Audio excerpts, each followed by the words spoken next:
Hey there, good evening and welcome to Prog Monster. My name is Murph. I am the host of this show, a show that is dedicated to progressive rock and other forms of rock music. So this is our Friday night live experience episodes. And we're back in Toronto, home of the mighty Blue Jays, a team resurgence in the last couple of years. Coming on.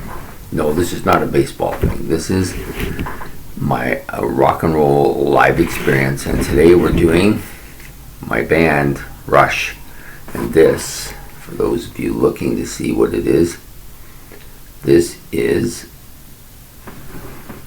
the Clockwork Angels tour. Try to get it in a spot where everybody can see it. Yes, great album.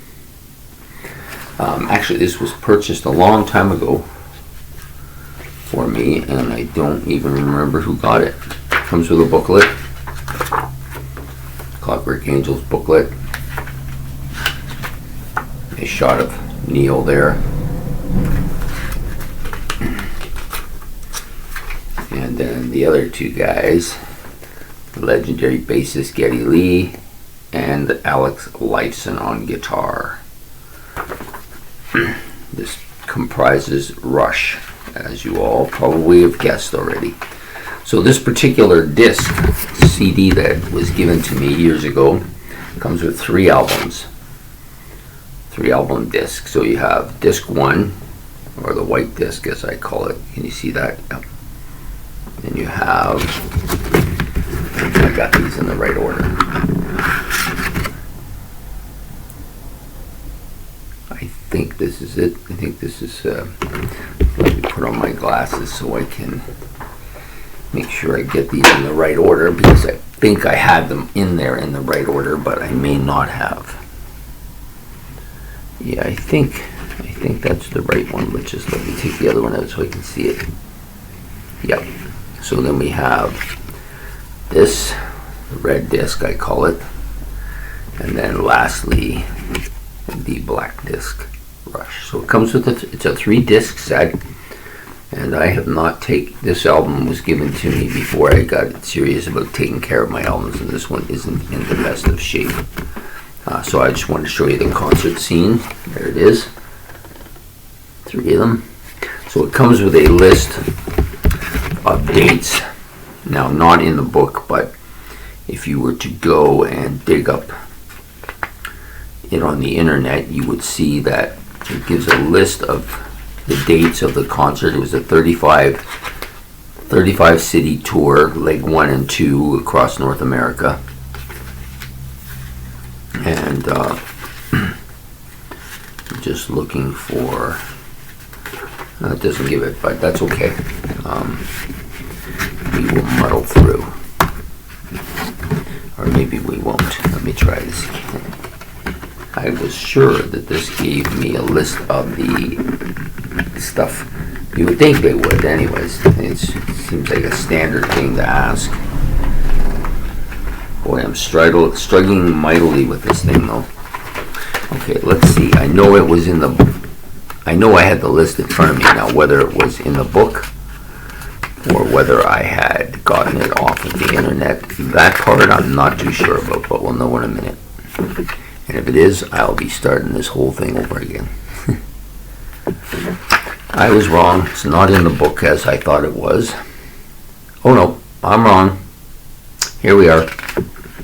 I was sure that I saw it out of the book. Okay, so disc 1 has Subdivisions, The Big Money, Force 10, Grand Designs, Body Electric, Territories, Analog Kid, Bravado, and Where's My Thing? Here it is, drum solo by His Majesty the Professor, Neil Peart, and then to finish off with Far Cry. So most of these songs were done on the first leg of their tour.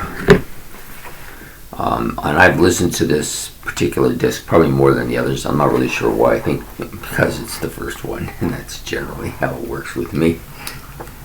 So yeah, there's some real good stuff here. All these songs are pretty pretty heavy in the live version as opposed to some of the studio albums. The drum solo is great, of course, and then Far Cry, which is my favorite song off of Snakes and Arrows, really done well. I love the version here. I love quite a bit. And it opens up with Subdivisions, which is always one of their songs they like to use as their openers. Really, really well, really good, really solid. The second album, or the second disc on the thing, has Caravan, Clockwork Angels, The Anarchists, The Canaries, The Wreckers, Headlong Flight to Drumbastica, another drum solo, Pete's Repose with a major guitar solo and halo effect from Alex, of course, Seven Cities of Gold, Wish Them Well, and The Garden. So that pretty much, the second disc pretty much covers the material they did from the Clockwork Angels album itself, like the original Clockwork Angels album. And some really good stuff there too, like pretty heavy, like the album's pretty heavy. And actually I think this version is better than the Clockwork Angels album version. And then the third disc has Dreamline, The Precursor, which is The Precursor Part 1, Binary Love Theme Part 2, Steam Bangers Ball, which is another drum solo. So you get 3 drum solos on this album. Fantastic, man. It's just amazing. And then Red Sector A, YYZ, and Spirit of Radio to finish off that disc. And then they do an encore, which is also on that disc, with Tom Sawyer and 2112. Probably their two of their biggest hits for radio people who love Rush from the radio, who may not necessarily own a lot of their albums but love their radio friendly tracks. 2112, Tom Sawyer, Red Barchetta, Limelight, Closer to the Heart. There's another one in there. Oh, Spirit of Radio. Yeah, so those are mainly their big friendly radio stuff, and the people who like that stuff quite a lot, usually one of those 2 or 3 of those 2 or whatever is in the encore. I don't normally figure 2112 is in the encore of most of the stuff I've seen, because it's such a fairly lengthy track. A lot of times they cut it to just the overture and Priest of the Temples of Syrinx. But just really, really solid track. You get 3 different kind of looks at them here. All 3 of them really good. The album set is a nice book. I wish I could remember who got me this. I can't, but it's a fairly expensive set of CDs here. I think it was like $50 at least. When I saw it in the store, I didn't actually buy it. So somebody got it for me, and God, I wish I could remember who. It's been a while. Like this, somebody got me this. Must have been that summer, or the summer of 2013, when they did the second leg of the tour. It must have been then, like around my birthday, they started the leg of the tour, and somebody got me this, and God, I just can't figure it out. Yeah, this is what they call the olds, people. I can't even remember my own birthday and what I got from who anymore.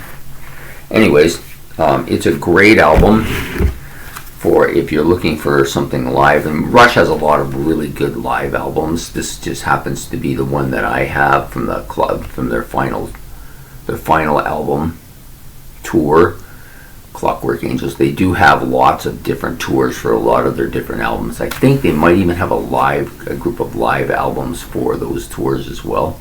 I've actually thought about going and getting some more of these, but for some reason I just never get around to it. But this one I got, and I like it a lot, and there's a lot of really solid stuff on here. And the production's pretty good too. It's pretty good production. I think having at least on the first disc, I listened to the first disc the most, and I think that Geddy Lee's bass playing is just off the charts on this, off the charts. Even when they're doing the heavy riffing with Alex doing that lead part, Geddy covers that rhythm part really well with the bass. So you can hear the bass, but he's also playing that part that's a little bit higher that really covers the rhythm section of the, like, fills in behind Alex's guitar really well. So anyways, I hope you enjoyed this video. Rush's Clockwork Angels tour on my Friday Night Live experience. I have to sadly regret to inform people that this will be the last live experience, Friday Night Live experience, at least till the spring anyways. I have a commitment that I've made that I want to keep. I actually should have started it tonight, but because I had already planned to do this, I decided to do this instead. But I will be starting that commitment next week, and it'll go till probably around my birthday in April, and then at that point I will probably come back Friday Night Live experience and start the show again. So there won't be any live, there'll be no more live experience videos on the Friday night until probably April. And for those people who like this, I apologize for it, but this is the only night that I could get the commitment. So, you know, if you're going to make a commitment to something, you got to kind of make sure that you're going to be there and not try to take on two things and then end up doing both badly.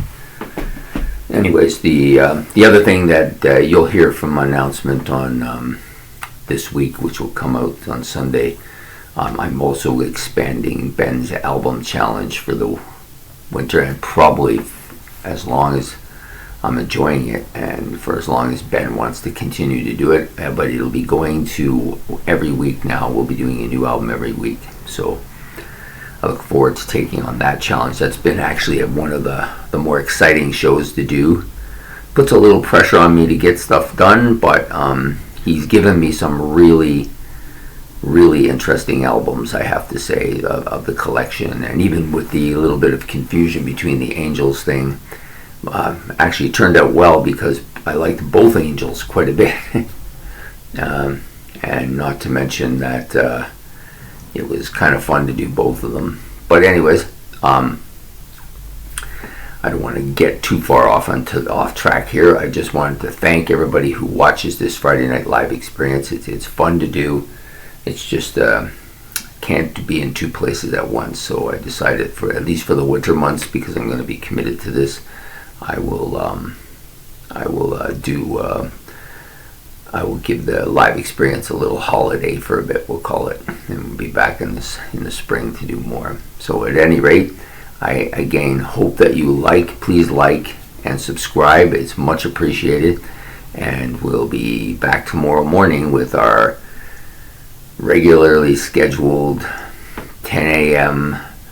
live stream for Rock Legends, and part C of the Steve Howe adventure, I'm calling it. And then we'll be going on to somebody else, and I think that somebody else is going to be bass player Geddy Lee. Will be my next person, I think. I was debating between doing him and Neil Peart, and then I thought about doing the whole band, but then I decided, you know what, I'm just going to do Geddy Lee this time. I'll try to do my favorites, and Geddy Lee is probably my favorite rock musician. Probably has been since the early 80s. I never actually haven't thought about it, but till recently when somebody asked me, well, who's your favorite rock musician? And immediately the thought came of Geddy Lee, and I tried to think of all these other people, and that's who it is. It's Geddy Lee. It's always been that way. Okay, so I hope you have a great evening, and we will see you tomorrow morning. Bye.